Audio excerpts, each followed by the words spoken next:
આજની ધર્મકથા. પ્રણામ. પાટણની એ રાજ્યસભા. વિક્રમ સંવત 1181 વૈશાખ સુદ પૂર્ણિમાનો દિવસ. જીવનભર યાદ રાખવા જેવો આ દિવસ. આ તારીખે જે થયું, આ તિથિએ જે થયું, એ ન થયું હોત પરિણામ, તો આજે આપણે અત્યારે જેવા છીએ એવા ન જ હોત. આપણને આપણા જન્મતિથિ, એનિવર્સરી, 500 વસ્તુઓ યાદ રહેતી હોય. આપણી તો ઠીક છે, પારકાઓની ચિક્કાર યાદ રહેતી હોય છે, પણ આપણને પરમાત્માના કલ્યાણકોની તિથિઓ યાદ નથી હોતી.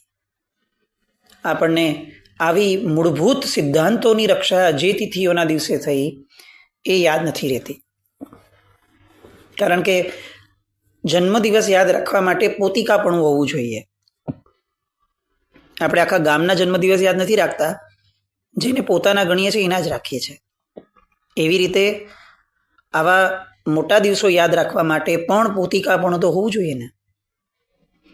ભગવાનના શાસન સાથે પોતિકાપણું હોત, પરમાત્મા વર્ધમાન સ્વામી અથવા 24/24 તીર્થંકર પરમાત્માઓ સાથે પોતિકાપણું હોત, તો કલ્યાણકોની તિથિ, આવા ઉત્તમ દિવસો એ યાદ રાખવાનું આપણને ઈચ્છા પણ તો કમસે કમ થઈ હોત. પછી મેઘાશક્તિ ગમે તેવી હોય એ પછીનો વિષય, પણ ઈચ્છા હોત, પ્રયત્ન હોત. કમનસીબી છે વર્તમાન જૈન શાસનની, કે જેમાં પૂર્વની ગરિમાઓ ભૂલવી એ બહુ સહજ થઈ ગઈ છે. પછી એ સ્થાપત્ય હોય, આગમ હોય, સિદ્ધાંતો હોય, પરંપરા હોય, બસ નવું કરવાની હોડ એ વર્તમાન જૈન શાસનનું એક નબળું પણ આગવું લક્ષણ છે. આપણે અત્યારે વાત કરી રહ્યા છીએ એ વૈશાખ સુદ પૂર્ણિમાના દિવસે રાજ્યસભાની અંદરમાં થયેલી એક એવી ઘટનાની કે જે ઘટના આપણી માટે ઉપકારક સાબિત થઈ. ગઈકાલે આપણે કલિકાલ સર્વજ્ઞ અને કુમુદચંદ્રજી બેનો વાર્તાલાપ લીધો, વાદની શરૂઆતનો, વાદની પહેલાનો. તક્રમ પિતમ તક્રમ શ્વેતમ ન પિતમ. અને એ પછીથી બીજો પ્રશ્ન આવ્યો. હેમચંદ્રાચાર્યજીને કુમુદચંદ્રજીએ પૂછ્યો અને ગુસ્સામાં કીધું, ત્વમ તું બાલહ અથવા બાલસ્ત્વમ. અને ત્યારે હેમચંદ્રાચાર્યજીએ જવાબ આપ્યો, બાલસ્ત્વમ એવ બાલ એવ વસ્ત્રમ ન પરિદધાતિ. ભાઈ, બાળક તો તમે છો. આખું જગત જાણે છે કે બાળક કોણ હોય. બાળક એ હોય જે વસ્ત્ર ન પહેરે, અને જે વસ્ત્ર ન પહેરે એ બાળક હોય.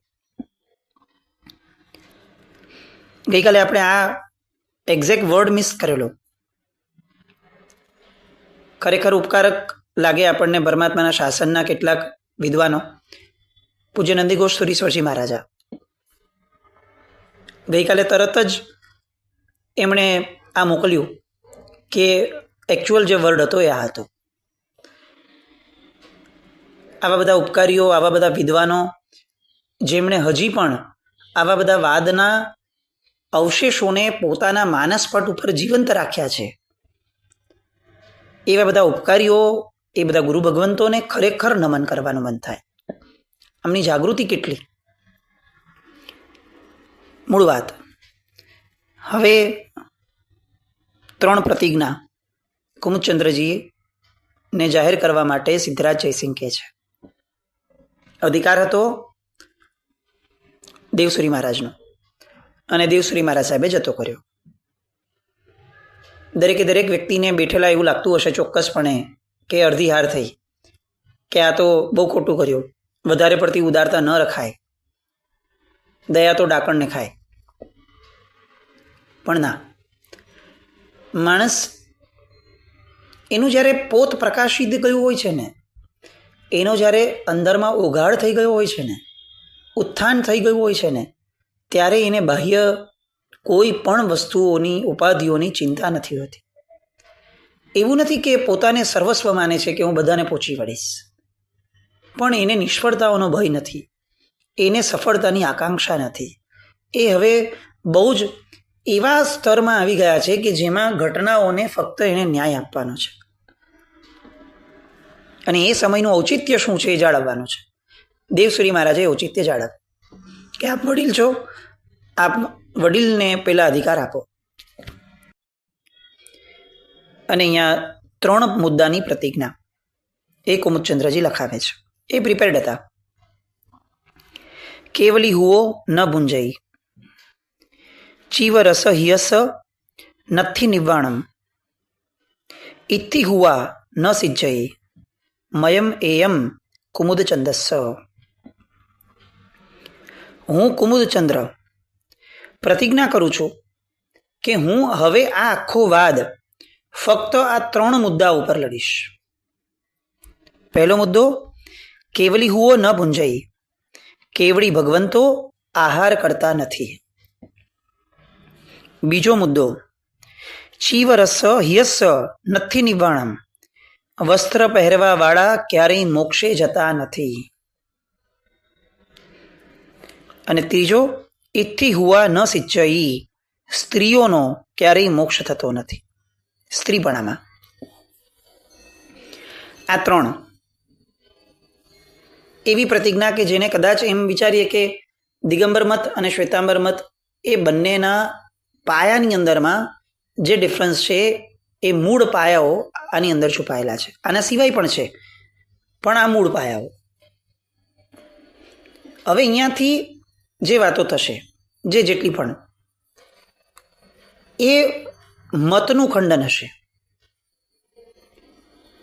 વાદીદેવસુરી મહારાજ સાહેબ કુમુદચંદ્રજીનું ખંડન નથી કરતા. કુમુદચંદ્રજીએ મૂકેલા સિદ્ધાંતોનું ખંડન કરે છે. એટલે ક્યાંય પણ વાદીદેવસુરી મહારાજ સાહેબ અને કુમુદચંદ્રજીનો વાદ જે સ્વરૂપે પણ અહીંયા મુકાય, એમાં એ સ્વરૂપ ન લેવું કે કોણ ખોટું છે ને કોણ સાચું છે. કારણ કે આપણે ત્યાં વ્યક્તિ વિશેષની કિંમતો જ નથી રખાવી, આપણે ત્યાં સિદ્ધાંતની જ કિંમતો છે. તો સિદ્ધાંતોની બાબતની અંદરમાં અગર આપણા મનની અંદરમાં કંઈ પણ આગળ પાછળ છે તો એના કારણે આપણો મોક્ષ અટકશે. આ સૌથી મહત્વની વાત છે. સમ્યક દર્શન એ સિદ્ધાંતોના પક્ષપાત ઉપર આખું ઊભું થયેલું સ્ટ્રક્ચર છે. એટલે સિદ્ધાંતોની સ્પષ્ટતા હોવી બહુ જરૂરી છે. અને એટલે પૂર્વમાં આવા બધા વાદો થતા હતા, યુદ્ધો નહોતા થતા. કારણ કે યુદ્ધોથી તો જે મળે એ ક્ષણિક હોય અને એની અસર કેટલી, બહુ તો 50 લાખ 50 કરોડ વર્ષ આયુષ્ય હોય ત્યાં સુધી, એનાથી વધારેની કિંમત નહીં. પણ જો સિદ્ધાંતની બાબતમાં અસ્પષ્ટ થયા તો આખો ને આખો ભવાંતર સ્ટેક ઉપર મુકાઈ જાય.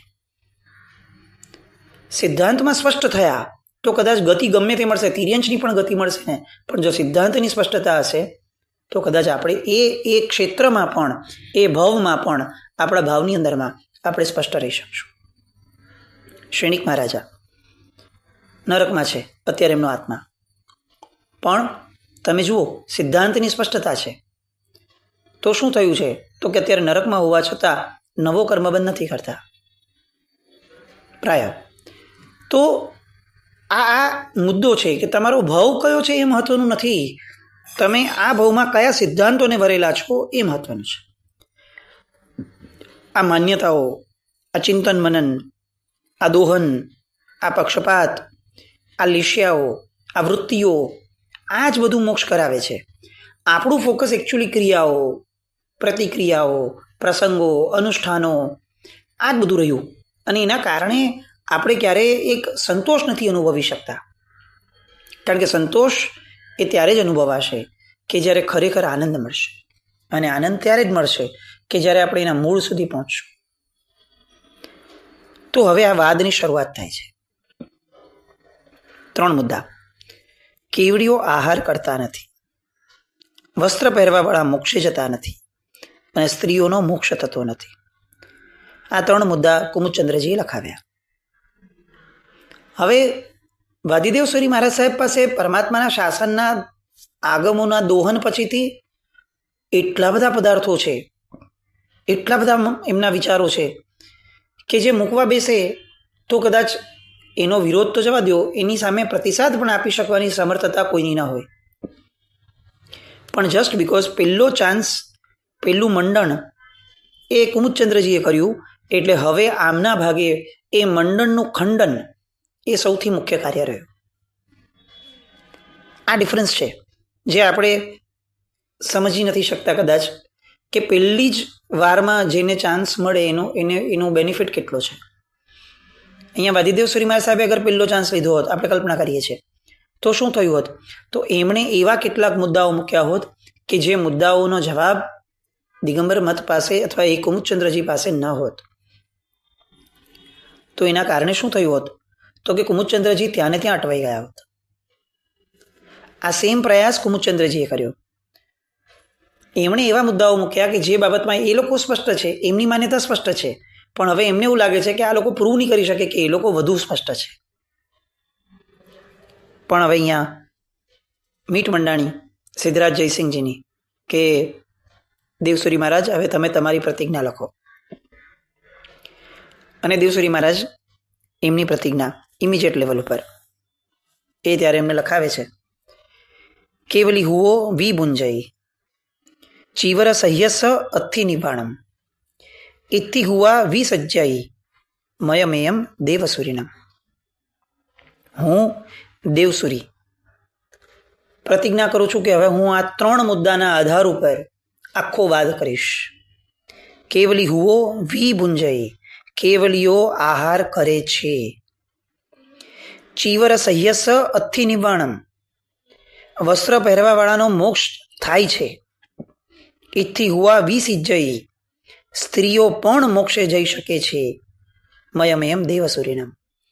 આ દેવસુરી હવે આ 3 વાતને સાબિત કરવા માટે એના વિશેના તર્કો અને એના વિશેના સિદ્ધાંતોની વાતોને બધું કરશે. બંનેની પ્રતિજ્ઞાઓ આવી ગઈ. હવે ફરીથી પહેલો ચાન્સ, પહેલો ટર્ન એસ્ટાબ્લિશ થવાનો એ આવ્યો દેવસુરી મહારાજ, કુમુદચંદ્રજીનો. કેમ? કારણ કે પહેલી પ્રતિજ્ઞા એમણે મૂકી હતી. એટલે એમણે સીધો પહેલો મુદ્દો જે તો કેવડીઓ આહાર કરતા નથી એ મુદ્દાને થોડો સાઈડ ટ્રેક કરી અને સૌથી પહેલો મુદ્દો કે જે જનને આકર્ષે છે અને જે સાબિત કરવામાં એમને એવું લાગ્યું કે મને બહુ સરળતા મળશે, એ મુદ્દો એમણે સૌથી પહેલા લઈ લીધો. કયો? તો કે સ્ત્રીઓનો મોક્ષ થતો નથી. અને એમણે આ મુદ્દાને પોતાની રીતે પોતાના સિદ્ધાંતો, તર્કો, વાતો, વિચારો આ બધા દ્વારા મૂકવાનો પ્રયત્ન શરૂ કર્યો. પહેલો પોઈન્ટ, સ્ત્રીઓ મોક્ષે ન જઈ શકે આવી જે માન્યતા એમની છે તે ભાવમાં, એટલે સ્ત્રીના ભાવમાં, એના કેટલાક કારણો એમણે મૂકવાના શરૂ કર્યા. નંબર 1, સ્ત્રીઓ તુચ્છ સ્વભાવની અને સત્વ પણ એમનું તુચ્છ સ્વભાવનું હોય છે, એટલે સ્ત્રીઓનો મોક્ષ થઈ શકતો નથી. આ વાતને આપણે હવે થોડુંક એલોબરેટ કરીએ. એમણે જે મૂક્યું છે આપણે એના આધાર ઉપર અત્યારે વાત કરીએ છીએ. મંડન ચાલે છે, ખંડન પછીથી ચાલશે. સ્ત્રીઓનો સ્વભાવ તુચ્છ હોય છે. આપણે બહુ સામાન્ય રીતે એવું વિચાર કરીએ કે આ વાતને આપણે આપણા અનુભવમાં કેટલું લાવી શકીએ. કોઈ સ્ત્રીને ઉતારી પાડવાની વાત નથી ને પુરુષને ચડિયાતો કરવાની વાત નથી. અત્યારે વાત સિદ્ધાંતોની ચાલે છે અને એક સામાન્ય અનુભવોની ચાલે છે. એ બહુ સ્પષ્ટ વાત છે. આપણો સામાન્ય અનુભવ, ઇવન એઝ અ ફિમેલ આપણે અનુભવતા હશો કે આપણે જેટલી પ્રસંગની ઇફેક્ટને ફાસ્ટ લઈ લઈએ છીએ અથવા ઇમિજિએટ લેવલ ઉપર રિએક્શન આપી દઈએ છીએ સ્ત્રીઓ, એટલું ફાસ્ટ કદાચ પુરુષો ઇન જનરલ, એક્સેપ્શનલ કેસીસ હોવાના જ, પણ ઇન જનરલ એટલું ફાસ્ટ રિએક્શન ન આપે. એ કેટલુંક શાંતિથી સૌથી પહેલાં સમજશે, પોતાનો બેનિફિટ જોશે. આ જ પુરુષનું એક લક્ષણ છે કે ગુસ્સો કે ઝઘડો પણ કરશે ને તો પણ સૌથી પહેલાં જોશે કે આ માણસ અરે બગાડું તો મારો કંઈ વધારે નુકસાન નથી ને. અને કદાચ ઝઘડો થઈ ગયો એ પછી એ વાળી પણ લેશે તરત. કેમ? કારણ કે એને એનો ફાયદો એ જોવાની વૃત્તિ બહુ રૂઢ થયેલી છે. આ પુરુષના સ્વભાવનું લક્ષણ છે. જ્યારે સ્ત્રીને એકવાર બગાડ્યું તો બગાડ્યું, પછી જ્યાં સુધી એ આવેગ, એ આવેશ કે એ અહંકાર એ ક્ષમતો નથી ત્યાં સુધી રિવર્ટ કરવાનું, પાછું ખેંચવાનું, આ એને ફાવતું નથી. બીજી વાત, સ્ત્રીઓ ગમે તે વાત ઉપર વસ્તુને બગાડી શકે. એટલે એક્ઝામ્પલ, વાતમાં એટલો દમ ન હોય પણ વાત સૌથી પહેલાં વધી, પછી વક્રી અને પછી વણસી. આ 3 લેવલ સ્ત્રીઓ સાથે બહુ ફાસ્ટ આવી જતા હોય છે. પુરુષો પાસે કેટલીક ક્ષમતા પચાવવાની, સહન કરવાની, જતું કરવાની કેટલેક અંશે વધારે હોય. આ ઝઘડા ટાઈમની વાત ચાલે છે. બાકી ઓવરઓલ જોવા જઈએ તો કદાચ સહન કરવાની ક્ષમતા સ્ત્રીમાં જેટલી છે, પુરુષ કદાચ એના 10મા ભાગે બી નથી આવતો. જતું કરવાની ક્ષમતા સ્ત્રી પાસે છે, પુરુષ એના 10મા ભાગે બી નહીં આવે. કારણ કે પુરુષે તો કોઈ દિવસ પોતાનું ઘર, પોતાનું જન્મથી લઈને પોતાનું આખું સ્વજનોનું વર્તુળ એ છોડવાનું કોઈ દિવસ આવ્યું જ નથી. એ બધું સ્ત્રીના ભાગે જ આવ્યું છે. અને એ કરવામાં સ્ત્રી હંમેશા બહુ સક્ષમ રહી છે. અને એટલે જ આખું ને આખું આ સંસાર એ સુદૃઢપણે ચાલી રહ્યો છે, કારણ કે સ્ત્રી જતું કરતા શીખી છે. એટલે એ મુદ્દે વાત નથી કે એમાં નથી, પણ જ્યારે આવા એક્સેપ્શનલ કેસીસ આવે ત્યારે સ્ત્રી એકવાર જો ઝૂકી ગઈ વસ્તુની અંદર ઉતરી ગઈ તો એને બહાર આવવું મુશ્કેલ હોય છે. પછી આગળ વધતું જ જાય. તો આવું થાય એમાં સ્ત્રીઓ કરતાં પુરુષો એ થોડા મેચ્યોર હોય. આવું જન સામાન્યની અંદરમાં અનુભવ છે. એ આધાર ઉપર કુમુદચંદ્રજીએ કીધું કે સ્ત્રીનો સ્વભાવ તુચ્છ હોય છે, એટલે સ્ત્રીનો મોક્ષ ન થાય. બીજો મુદ્દો એમણે એવો કહ્યો કે સ્ત્રીનું સત્વ પણ તુચ્છ હોય છે. એટલે શું? તો કે સ્ત્રીઓ, આપણે અત્યારે ઇન જનરલ આ બોલશું ને તો કદાચ બહુ મુશ્કેલ લાગશે. અત્યારે તપશ્ચર્યાની અંદરમાં અત્યારે જવા દો, 24 તીર્થંકર પરમાત્માઓના ચતુર્વિધ સંઘની સંખ્યાઓ જુઓ. સાધુ ભગવંત કરતાં શ્રમણી ભગવંતો એ અનેક ગણા વધારે હોવાના જ. At any point of time Rishabhdev ભગવાન હોય, અજીતનાથ ભગવાન હોય, વર્ધમાન સ્વામી ભગવાન હોય. શ્રાવિકાઓની સંખ્યા શ્રાવકો કરતાં ઓલમોસ્ટ દોઢી કે બમણી તો દરેક જગ્યાએ જોવા મળશે. હવે તમે એમ કહો કે એમનામાં સત્વ ઓછું છે, તો આપણને પ્રશ્ન થાય કે એકદમથી આવું કેવી રીતે માનો? ભાઈ તમે આ જુઓ તો ખરા, આરાધના કરવા માટે સત્વની જરૂર છે. તપશ્ચર્યાઓ એમને થતી હશે?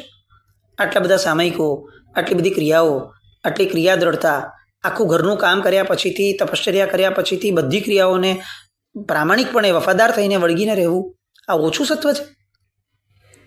પણ એમણે એવું મૂક્યું કે સ્ત્રીનું સત્વ પણ તુચ્છ હોય છે, એટલે એનો મોક્ષ થઈ શકતો નથી. આ એમનો મુદ્દો.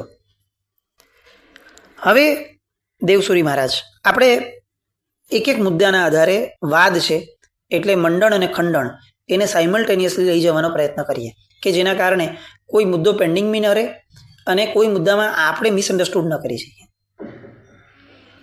દિગંબર આચાર્ય કુમુદચંદ્રજીના આ વાતનો જવાબ હવે દેવસુરીજી મહારાજ આપે છે. મંડન એમ છે કે સ્ત્રીઓ તુચ્છ સ્વભાવની હોય છે અને એનું સત્વ પણ તુચ્છ હોય છે, એટલે એનો મોક્ષ થઈ શકતો નથી. તો હવે દેવસુરીજી મહારાજ એનો જવાબ આપે છે કે સ્ત્રીઓ જો સ્વભાવથી તુચ્છ હોય તો હું શાસ્ત્રના આધારે તમને પ્રશ્ન પૂછું છું. આ ગતિનું એક પ્રકરણ છે આગમની અંદરમાં, જેમાં ચતુષ્પદ એટલે કે 4 પગવાળા પ્રાણીઓ, ખેચર, ઉર પરિસુર, જલચર, આ બધા જ જે તિર્યંચો છે એ બધા જ તિર્યંચો 7મી નરક સુધી જઈ શકતા નથી. બીજી કે ત્રીજી નરકે અટકી જાય છે. હવે તમે એમ કહો છો કે સ્ત્રીઓ તુચ્છ હોય તો તુચ્છવાળા જે હોય એ તો વિશેષ નરકે જવા જોઈએ, જેનામાં એ સમયે સ્ત્રીપણું છે એ, પણ એ તો જતા જ નથી. ચાલો, તમે એમ કહો છો કે સ્ત્રીનું સત્વ તુચ્છ છે, તો એનો મતલબ કે એની ઉર્ધ્વગતિમાં પણ ફરક પડવો જોઈએ. એ ઊંચે જતી હોય, સ્ત્રી તત્વ જ્યારે ઊંચું જતું હોય ત્યારે પુરુષ વધારે ઊંચો જાય અને સ્ત્રી ઓછી ઊંચી જાય, એવું થવું જોઈએ. પણ એવું પણ નથી બનતું, કારણ કે બધા જ તિર્યંચોની ઉર્ધ્વગતિ એક સરખી રીતે 8મા દેવલોક સુધી જ થઈ શકે છે. સૌથી ઊંચો દેવલોક જો કોઈ તિર્યંચ મૃત્યુ પામે તો 8મો દેવલોક છે. એમાં સ્ત્રી ને પુરુષનો કોઈ ભેદ ક્યાંય મૂક્યો નથી. હા, એમાં નિયમ શું છે? તો કે જેમ જેમ સંક્લિષ્ટ પરિણામ આવે એમ એમ ઉર્ધ્વગતિ ઘટતી જાય, અને જેમ જેમ સંક્લિષ્ટ પરિણામ વધતા જાય છે એમ એમ અધોગતિ વધતી જાય. લિમિટ આ જ, પણ જે તરતમતા છે એ આના સંક્લિષ્ટ પરિણામના આધારે નક્કી થાય છે. જો એનો જીવનો પરિણામ વિશુદ્ધ થયો તો 8મીએ પણ દેવલોકે પણ ગયા. જેમ કે આપણે એક્ઝામ્પલ લઈએ કે ભાઈ ચંદ્ર કૌશિક છે, તો વર્ધમાન સ્વામી ભગવાનને જ્યાં સુધી એ ફૂફાડા મારે છે, ડંખ મારે છે, ત્યાં સુધી અગર એના આયુષ્યનો બંધ થયો હોત તો એ ચોક્કસપણે નરકમાં ગયો હોત. બહુ સ્પષ્ટ વાત છે. પણ એના આયુષ્યનો બંધ થયો એના મરણની સમયે, કે જ્યારે વર્ધમાન સ્વામી ભગવાન થકી એ પ્રેરણા પામી ગયો હતો, પોતે પોતાનામાં લીન થઈ ગયો છે અને હવે એ સમાધિસ્થ છે. તો એનો દેવલોક કયો થયો? તો કે 8મા દેવલોકે ગયો એનો જીવ. કેમ થયું? એટલા માટે ન થયું કે એ પુરુષ હતો, એટલા માટે થયું કે એની વિશુદ્ધિ હતી. તો જો ગતિ એ વિશુદ્ધિના આધાર ઉપર ચાલતી હોય તો એમાં સ્ત્રીનું તુચ્છપણું કે સ્ત્રીનું તુચ્છ સત્વપણું એનો ઉલ્લેખ જો આ શાસ્ત્રમાં ક્યાંય આવતો નથી, તો તમે આ ભેદ કઈ રીતે પાડો છો એ સમજાવો. એક પણ ગતિ આ ગતિના પ્રકરણમાં જૈન શાસનના સિદ્ધાંતોમાં સ્ત્રીનો અને પુરુષનો કોઈ ભેદ એવો નથી લખ્યો કે બંનેની અધોગતિમાં ફેર પડી શકે. તો જો એની અધોગતિમાં ફરક નથી પડતો સ્ત્રી અને પુરુષની, જો એની ઉર્ધ્વગતિમાં ફરક નથી પડતો સ્ત્રી અને પુરુષની, તો એના મોક્ષમાં કઈ રીતે ફરક પડે? વાત તો વિચારણીય છે. હવે આનો જવાબ આપવાનો હતો કુમુદચંદ્રજીએ, પણ અહીંયા વાત જન સામાન્યના અનુભવથી નહીં, સીધા આગમના બેઝથી આપી વાદીદેવ શ્રી મહારાજે. આ ડિફરન્સ સૌથી મોટો થયો. તમે જન સામાન્યનો અનુભવ બોલો ને તો તમને દરેક વ્યક્તિનો અનુભવ અલગ અલગ હોય, કસ્ટમાઇઝ અનુભવ છે, ઇન્ડિવિજ્યુઅલ અનુભવ છે, તો દરેકનો અલગ અલગ હોવાનો. પણ જ્યારે સિદ્ધાંતની વાત આવે ત્યારે એક જ હોવાનું. કુમુદચંદ્રજીએ સૌથી પહેલા મુદ્દાની અંદરમાં જન સામાન્યના અનુભવની વાત મૂકી અને એના પ્રત્યુત્તરમાં વાદીદેવ શ્રી મહારાજ સાહેબ આ અનુભવને તોડી શક્યા હોત, પણ એમણે એનો કોઈ તોડવાનો પ્રયાસ ન કર્યો. એમણે સીધો એસ્ટાબ્લિશ કરવાનો પ્રયાસ કર્યો કે શાસ્ત્ર શું કહે છે. આ વિદ્વાનની એક પ્રકારની મહત્તા છે. અને એના કારણે દરેક નિર્ણાયકોને એવું લાગ્યું કે વાદ તો શાસ્ત્રના આધારે હોય, સિદ્ધાંતના આધારે હોય, તો તુચ્છપણા માટેની જે આપની વાત છે એ વાતનો હવે જે ખંડન દેવસુરી મહારાજે કર્યું છે ગતિ આગતિ પ્રકરણના આધારે, જો એનો જવાબ તમારી પાસે હોય તો બોલો, ન હોય તો એનો મતલબ કે આ મુદ્દામાં તમે સાર્થક નથી થયા. કુમુદચંદ્રજી શું જવાબ આપે છે એની માટે આવતીકાલે મળવું પડશે અને મળશું. જીના કંઈ પણ બોલાય તમે છામી દો. જય નમ જય અતિ શાસક.